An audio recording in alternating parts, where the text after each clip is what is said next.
Hello, beautiful people. Welcome back to our channel. Most governments, especially in every part of the world, usually avoid or dread any form of agitation.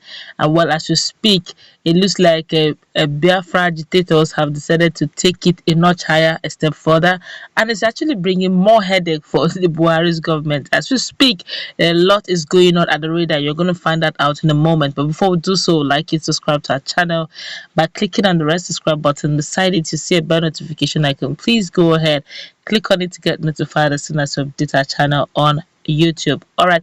The indigenous people of Biafra IPOB has reportedly formed a coalition with another separatist movement in Cameroon in areas of training for combat operations and arms exchange, while IPOB through the Eastern Security Network is bringing down and fighting Nigerian security forces to establish the Biafran Republic in the southeast. The Ambazonian War of Liberation (AWL) and Ambazonia Defense Forces (ADF) are pushing to break away from Cameroon.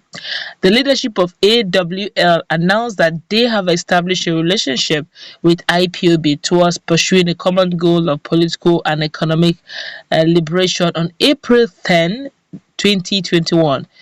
Well, as also Nnamdi Kanu and the leader of AWL, Dr. Lucas Cho Ayaba, have indicated plans to work together in the struggles for their two regions, according to a recording of Zoom meeting posted, which was shown by the indigenous people of Biafran leader. He said, "We are in the know of what is happening. We are closely monitoring." A security source who did not want to be named said, "There's a link between them." Okay, he said there's a link between them because the Ambazonian militants are offering training to IPOB members, another source said. An analysis by Foreign Policy showed that the two groups agreed to work to secure their shared borders and ensure an open exchange of weapons and personnel. In the agreement of IPOB Ambazonia, whose leadership both Kano and Ayaba are spearheading the insurrection from abroad, pledged their determination to forge a close alliance and accelerate international attention to grant them the right to determination from their mother countries, Nigeria and Cameroon. They noted that people in the two areas are allegedly subjugated to oppression and underdevelopment, which was worsened by colonialism and neocolonialism, noting that the trend was to keep the entire African continent under subjugation. Over the years, our grandfathers and grandmothers have stomached this proclivity with the hope that somehow it would go away. But it is clear to us that after so much turning of the other cheek, as well as payment in blood, these bullies never ever become reasonable. Instead, it has emboldened them. This is part of the reason Biafrans and Ambazonians are coming together. We are coming together to rediscover our shared biological and cultural heritage.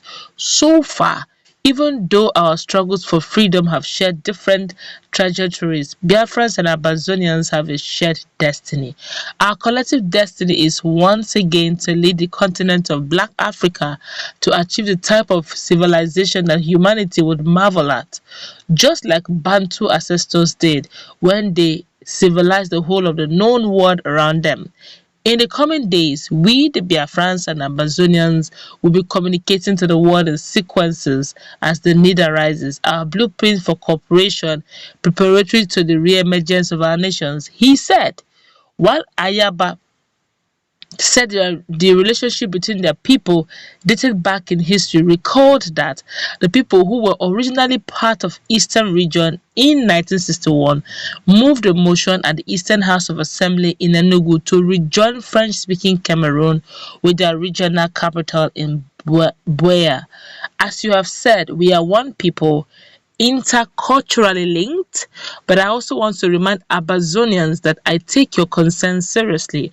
That is why an allegiance is split into three phases. There's the need to ensure that both people are liberated from the tyranny imposed on them and to establish within them a transitional period method of collaboration and cooperation to dismantle the economic blockade that has impoverished our two nations. And within this period, there will be massive consultations within Ambazonia to ensure that any treaty that will be binding on the two nations will be approved by the Amazonian people, he said.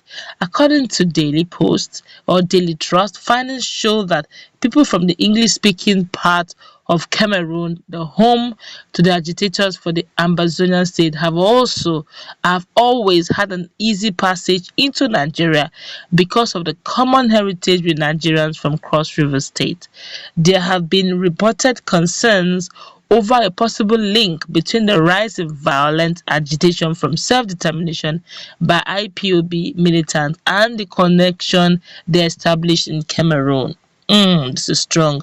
Honestly, this is one move that the government of the day would wish it off. They would want it not to ever happen, because this is one trouble too many.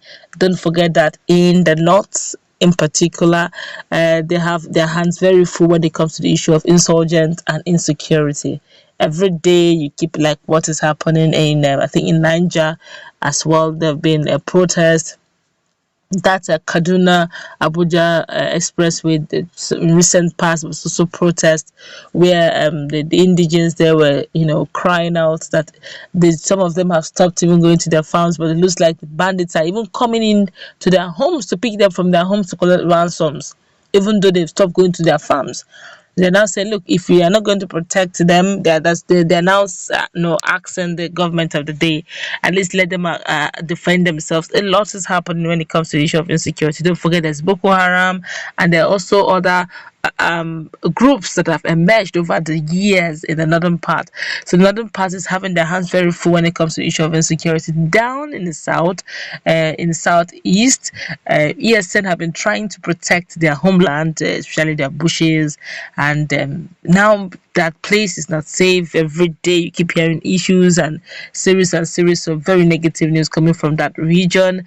And in the southwest, we have the issue of agitation for Oduduwa Republic, Yoruba Nation now, Sunday Igboho spearheading in some corner, and of course the learned one, Professor Banji, also looking at it from a different perspective in a learned manner, trying to engage the UN in a peaceful manner to ensure that there's peaceful resolution. If possible, referendum should be conducted. You now find out that Nigeria right now, in every region, there seems to be so much that the government is engaged in, as in engaging the government's attention.